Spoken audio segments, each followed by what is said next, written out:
ഇപ്പോൾ ഇന്ന് സംസാരിക്കുന്ന വിഷയം സ്ത്രീധനത്തെക്കുറിച്ചാണ്.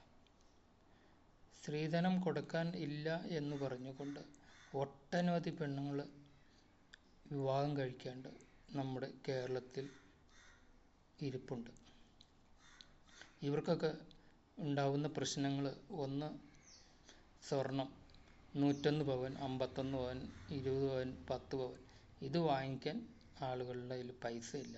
അതുപോലെ തന്നെ ഓഡിറ്റോറിയത്തിന് വാടക കൊടുക്കാൻ, ഡ്രസ്സ് എടുക്കാൻ, ഭക്ഷ്യ സാധനങ്ങൾ വാങ്ങിക്കാൻ,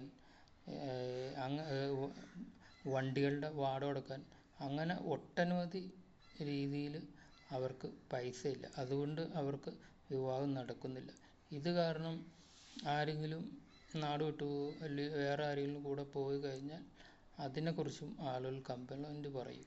അതുപോലെ തന്നെയാണ് പൈസ ഉള്ളവർ ആഡംബരത്തിൽ ജീവിക്കുമ്പോൾ മറ്റുള്ളവർക്ക് അതുപോലെ ചെയ്യാൻ കഴിയില്ല. അതൊരു വലിയ പ്രശ്നം.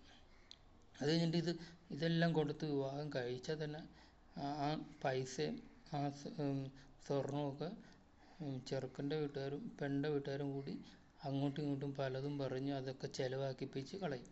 അത് കഴിഞ്ഞിട്ട് ആ പൈസ ചിലവാക്കിയെന്നും പറഞ്ഞുകൊണ്ട് അതിൻ്റെ കെയർഓഫിൽ വളരെയേറെ അക്രമങ്ങളും കൊലപാതകങ്ങളും അങ്ങനെയുള്ള പല പ്രശ്നങ്ങളും അതിൻ്റെ ഇതെല്ലാം കേസും കൂട്ടായിട്ട് ഇങ്ങനെ ഇതിങ്ങനെ ഒട്ടനവധി പ്രശ്നങ്ങളാണ്.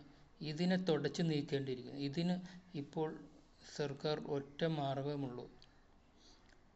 പുരുഷനാണെങ്കിലും സ്ത്രീക്കാണെങ്കിലും ഒരു വർഷം 2 ലക്ഷം രൂപ വെച്ച് ഉപയോഗിക്കാനുള്ള അവസരം കൊടുക്കും.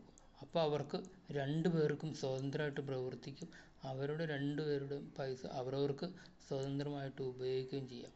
അപ്പോൾ ഇങ്ങനെയുള്ള പ്രശ്നങ്ങൾ നമുക്ക് സമൂഹത്തിൽ നിന്ന് തുടച്ചു നീക്കാൻ കഴിയും.